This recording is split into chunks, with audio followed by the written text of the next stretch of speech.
hopefully. We are live, people, for episode 2 of REesFrame, Exploring Life Through a Neurodivergent Lens. And this episode is all about the Isle of Wight Conference. I'm very excited to be joined by Dr. Helen Ross and Fin Regan, who are two of the amazing speakers at the Isle of Wight Conference 2025. It's on November the 13th. I was just saying we've sold closer to half the tickets than a third of the tickets now, so it's definitely going in the right direction. Plenty of time. Hopefully also nearly secured a sponsor, so it's all going in the right direction. So I've invited Helen and Fin to come and speak to us this morning, a bit about the conference and a bit about the talks. So rather than ask kind of you tell me all about, because you're both so experienced with so much stuff, I thought it would be funner, that's not even a word, but I thought it would be good if you could give me 3 career highlights and then a fun fact about yourself as the first question. And then ladies first. Career highlights. Oh my god, career highlight. I got a Churchill Fellowship this year. Amazing. So that, and I couldn't go live with that until the 30th of June. So that's all quite new. I've had responses from the people that I was hoping to get responses for in Florida and San Antonio and Australia. So I'm hoping that will take me to Melbourne and a place called Townsville. I just love in the top of Australia. And then a career highlight, getting a PhD. Sod it. I worked very, very hard for that. Blood, sweat and tears, all of the above. Highlight, what else? Meeting some of the people. I'm disappointed you haven't mentioned meeting me. I was just about to say meeting some of the people. Like this morning I've had a bit of a chat with Sarah Mosley, just catch up on life. I absolutely adore Sarah. The work that we do together, Joe, like just meeting some of the people that through sort of all the networks over the last 3-4 years, it's been really cool. What was the other one we had to do? Sorry. A fun fact about you. I'm really boring. I speak 5 languages and I'm learning Hebrew. There you go. You speak, which languages do you speak? Fluently French, Spanish, and I speak German fairly well. I can do Italian if I have to. I can do Portuguese if I have to, but it's just wobbly. And I'm learning Hebrew because I want to be rude to my friend. That is amazing, Helen. That is more than a fun fact. That's an amazing fact. Right, so come on then, yeah, Finn, come on. Okay, career highlights. It is a question not really sort of thought about really. I think surviving 2 years in Wallsend in my first ever school that I worked at, being a Southern softie and being called Wayne from Alvinus and Pet for 2 years was a highlight, I think, and also the fact that they all thought I was so soft because I wore a coat, this up in Newcastle. So I think, and understanding the accent, I think was good. So I think having that as a grounding was really good. I suppose I was becoming a head teacher. I never thought that was going to be something that was going to be in my sort of in my journey. I think I was always quite good at interfacing between the pupils and also staff and pupils, and then you sort of then move a little bit more into just interfacing with staff as opposed to the pupils, and it was never really my sort of never really my goal. But in the end of the day, it's if you want to really help direct what's going on in a school in particular. The best thing about being a head teacher is that you get to choose the people you work with eventually.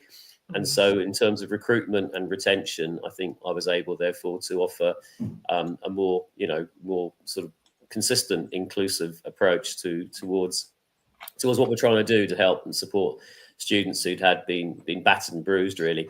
And I suppose the last one is the career highlights, but it is always an honor. It's always a privilege to be able to go and to be able to speak to people at conferences such as yours and the others that we've been to, and Helen and I have been to a few recently, and the fact that you've got delegates there who are sort of wanting to sort of like at least not so much be informed, but maybe be some confirmation, affirmation, and to see them reacting, you know, and interacting together is always a highlight for me of what we do.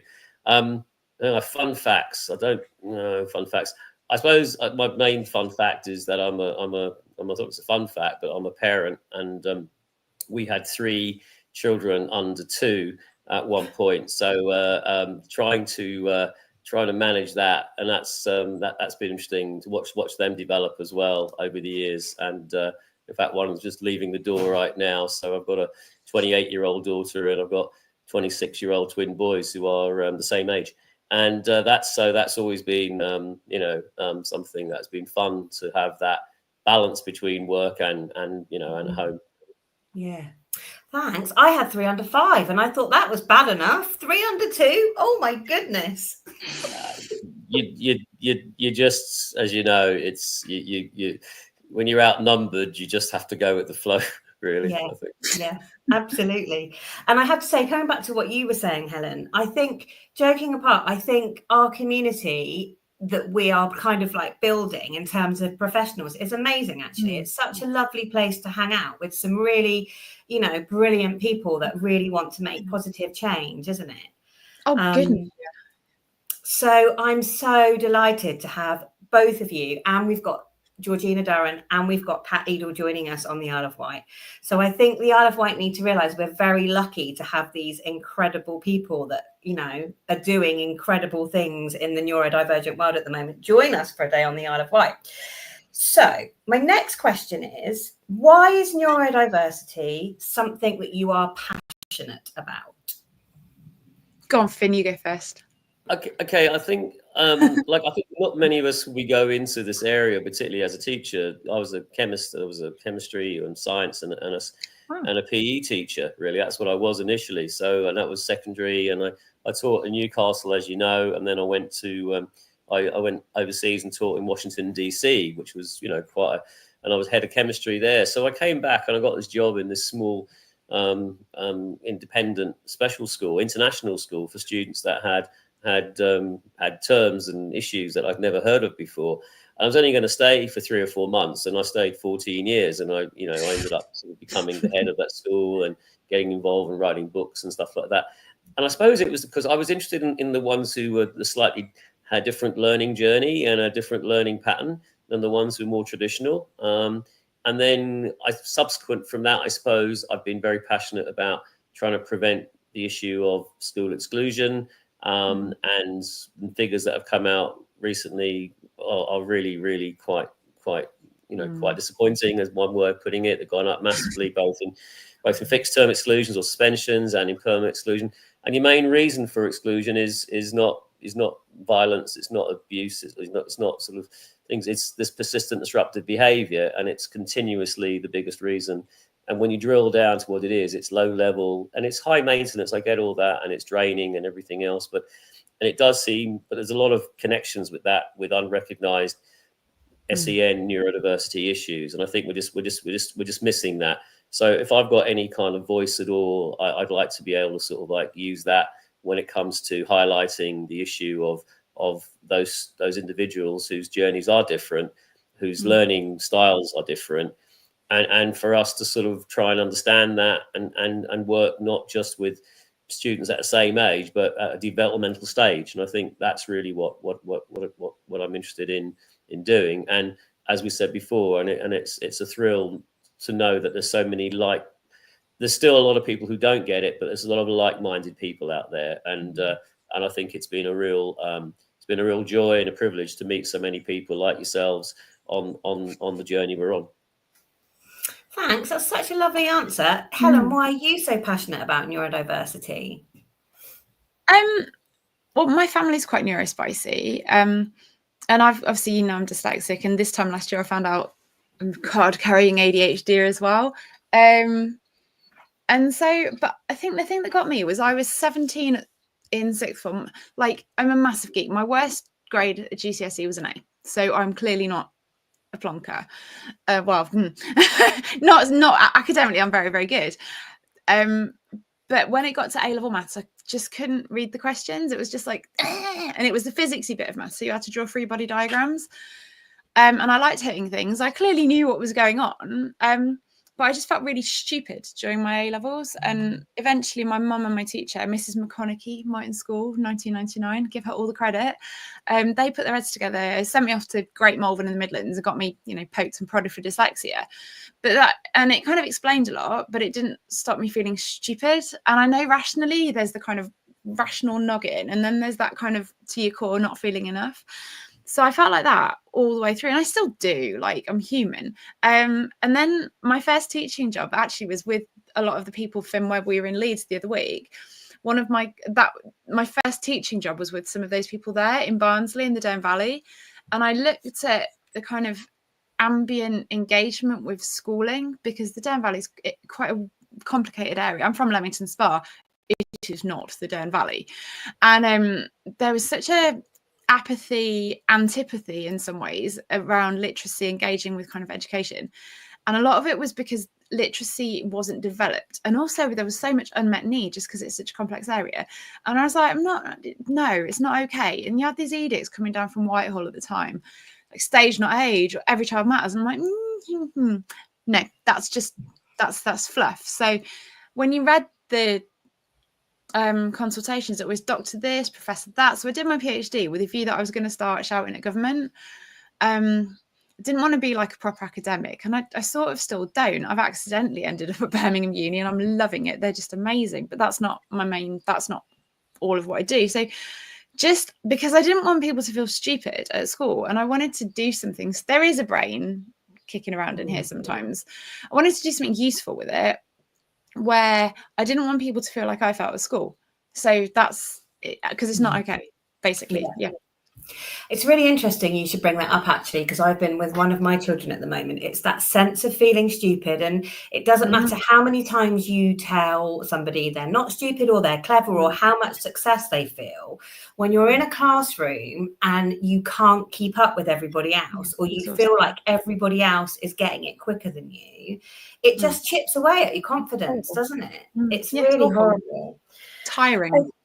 Exactly that. Like, we've crawled to the end of term, really. We've got there, but like, it, and I think for me, I do a lot of assessments, I do a lot of mentoring with kids, and exactly the same as you. I just don't want kids to feel like that. I want them to realize how brilliant they are. And I just think the earlier we identify it and support it, the better chance we've got of having positive narratives around minimizing that negative language. Yeah.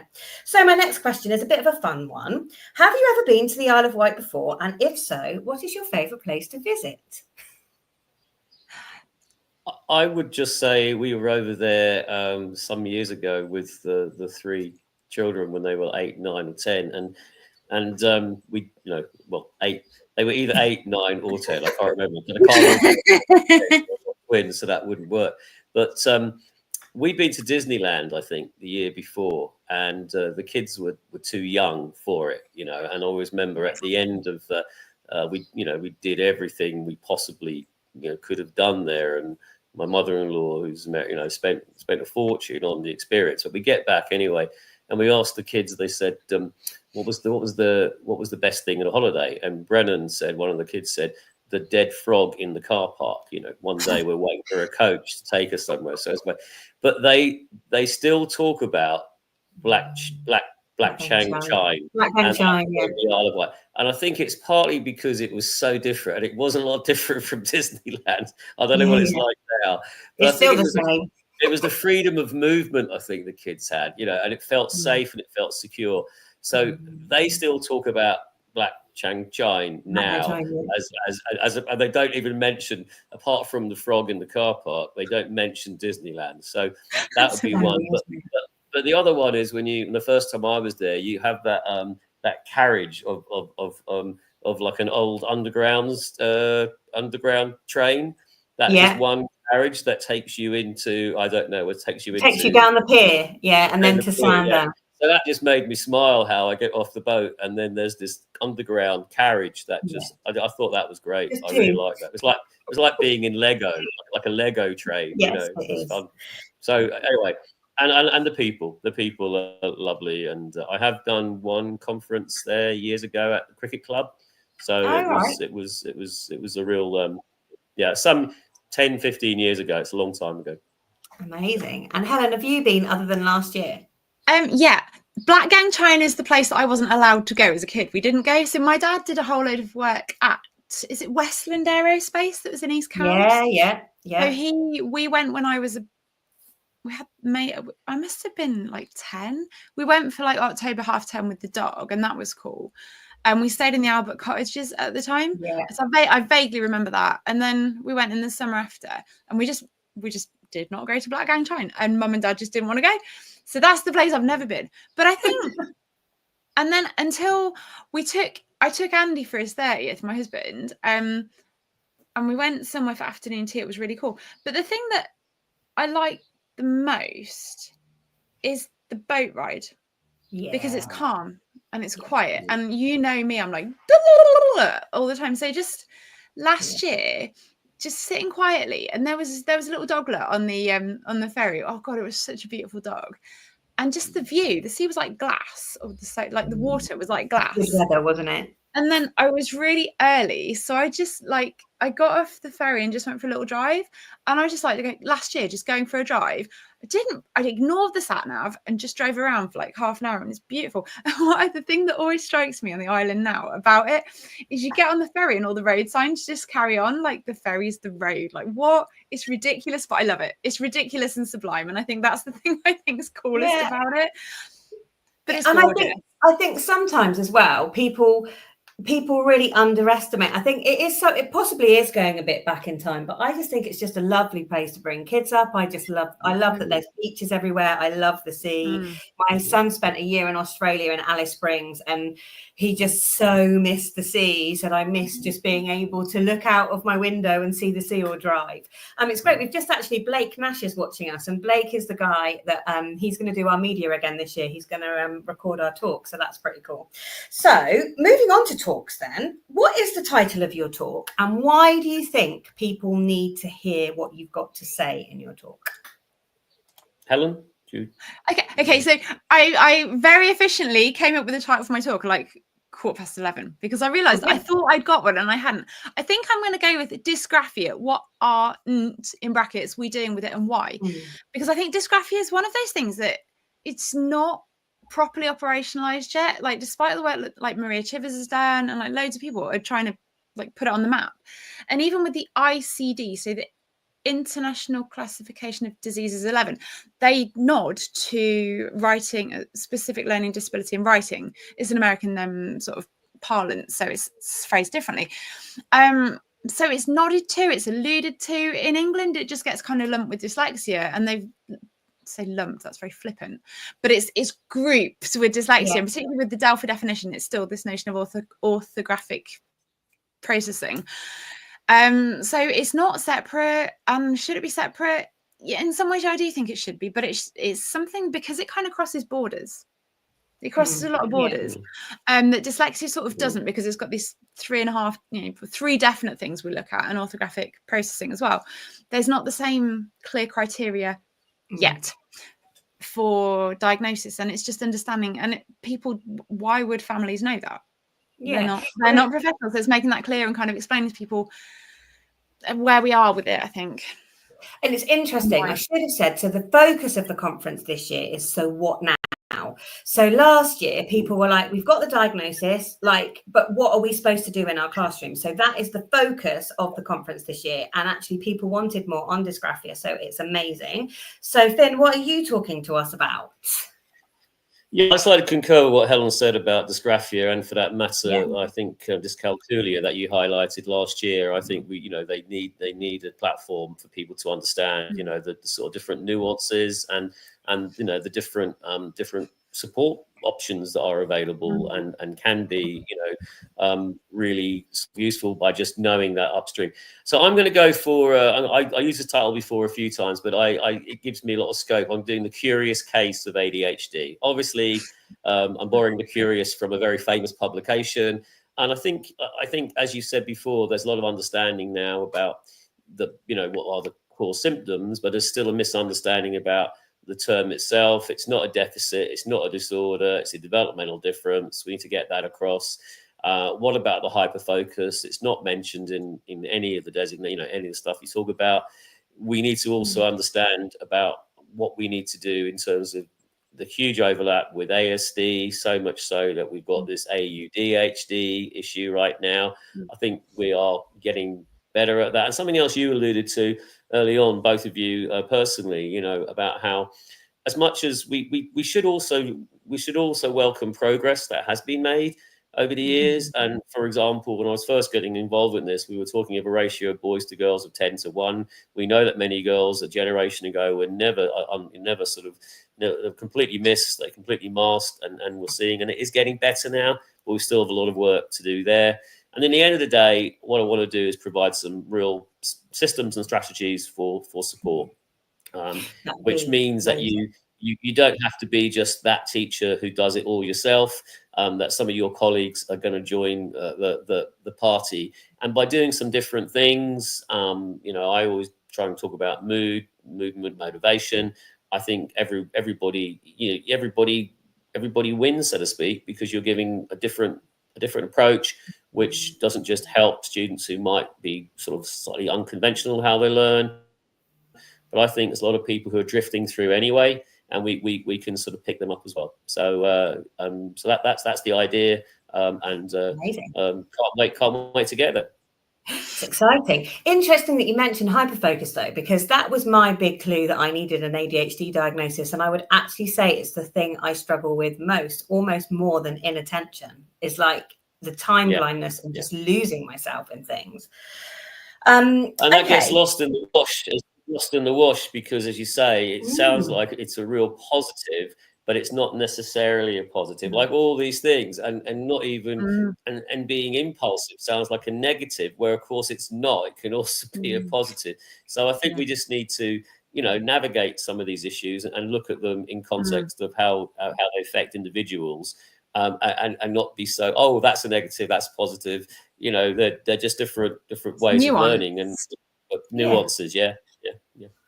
I'm excited. It sounds amazing. So 2 questions left to go. This one is, so many conferences are online now, which is amazing, because it means that it's much more accessible. It's often a much cheaper way to do it, because let's be honest, having an in-person conference is not necessarily the cheapest way to do it.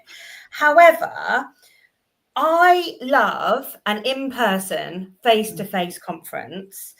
What do you love about it, and what do you think is unique about an in-person conference? Why do you think they're different? And it's like the water cooler chats. Like, I could do my Churchill Fellowship online. I could, but there wouldn't be the walk to the toilet. There wouldn't be the let's just bob out for a coffee.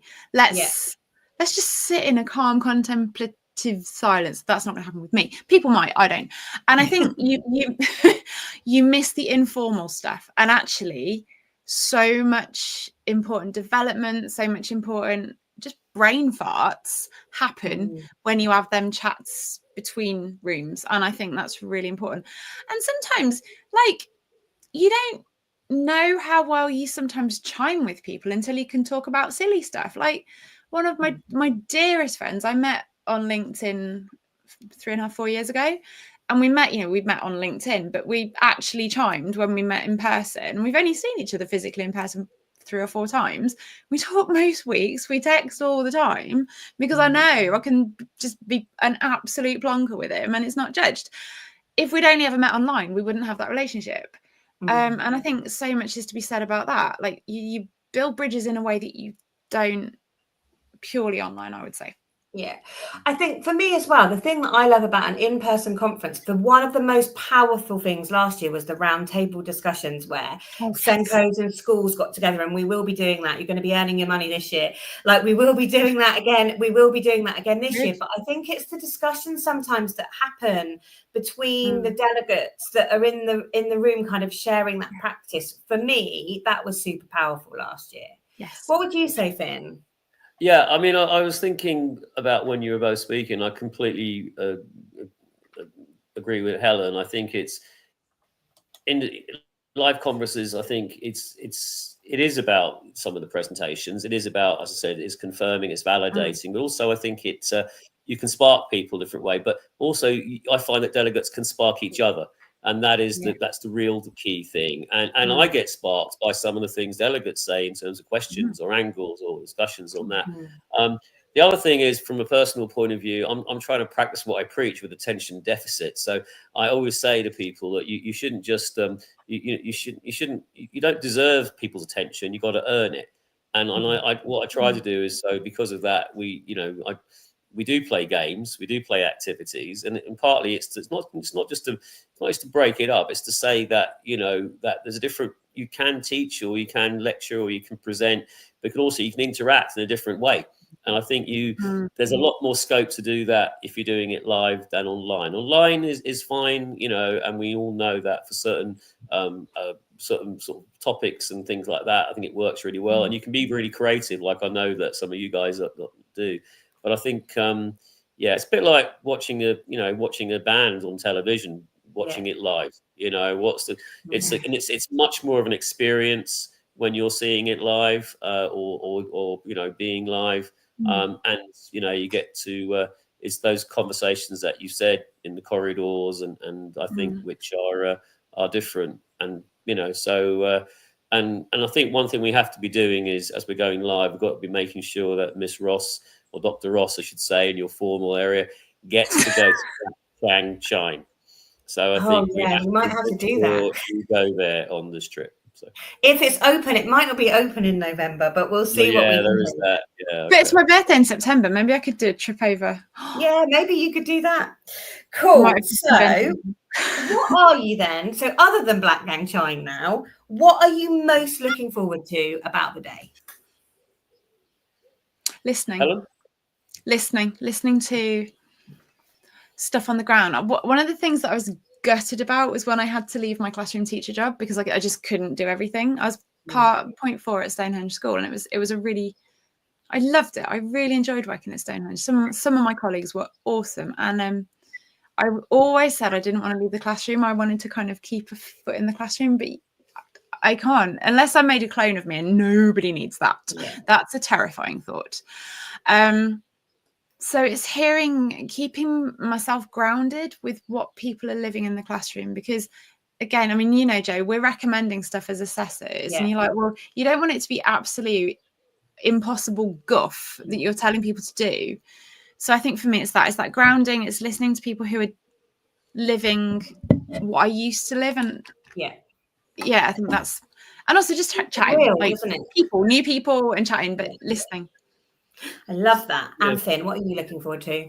Yeah, I always say it's the highest form of communication, listening. I think, well, obviously, going across on the ferry, that will be fun.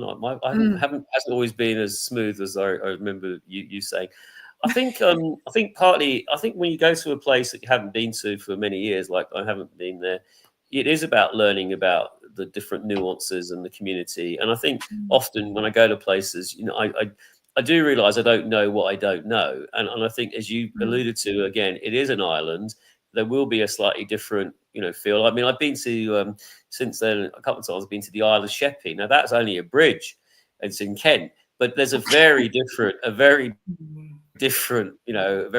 vibe in that.